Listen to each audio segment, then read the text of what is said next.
Bonjour à tous, Aimon Gérard de la HEP Valais. Je vais vous parler d'espace d'apprentissage et de l'espace grotte. Avec la maison César et ProEdu, nous avons collaboré à SwissDidac 2023 pour travailler sur ces espaces d'apprentissage. Donc l'espace grotte, c'est un espace individuel où on travaille seul. Et on voit que dans cet espace, ça favorise la concentration, la réflexion individuelle, la recentration aussi, et ça favorise l'autorégulation émotionnelle.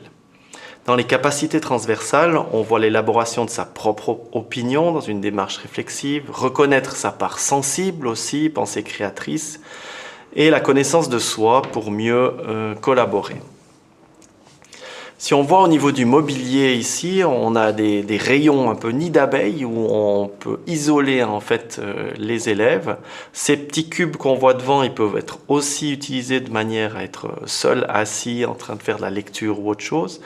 Et puis dans les tables aussi, on peut les isoler avec des feutres autour de manière à isoler des élèves, soit pour faire une évaluation, soit pour qu'ils soient un petit peu au calme également. Les avantages, donc s'éloigner de l'interaction du groupe, avoir un moment de retour à soi, retrouver un calme intérieur personnel, et puis se remettre en question en mode réflexif aussi. On a le temps de se recentrer, de voir un petit peu ce qu'on a compris ou pas dans certains processus d'apprentissage. Se décentrer, avoir un moment de lecture, on verra que ça a un impact important, la lecture aussi. Et puis laisser vagabonder aussi ses idées sans être perturbé.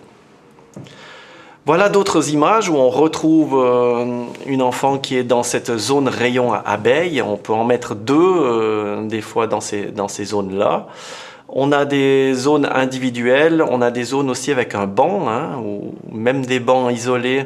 Vous pouvez faire un travail individuel et ne pas forcément être perturbé par d'autres qui sont à côté. Et puis sur la table haute, on peut aussi séparer cette grande table avec des panneaux séparateurs qui permettent justement de faire des évaluations ou d'isoler les enfants à un moment donné.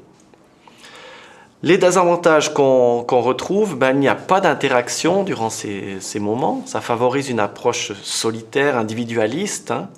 L'apprentissage ne comporte aucun rebond externe, comme on le voit en créativité, et l'enseignant n'interagit pas ou peu avec l'élève qui est en situation individuelle. C'est difficile de mesurer aussi l'activité d'apprentissage dans ces moments où on travaille sur le recentrage.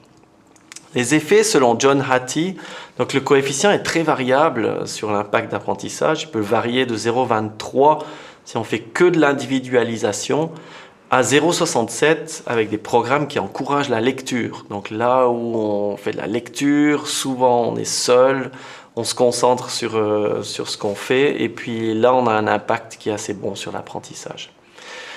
Alors il est important de noter aussi que ça dépendra aussi de l'implication individuelle dans ces moments-là. Et puis ça dépend aussi de différents facteurs qui peuvent être l'âge ou l'organisation mise en place durant ces moments-là.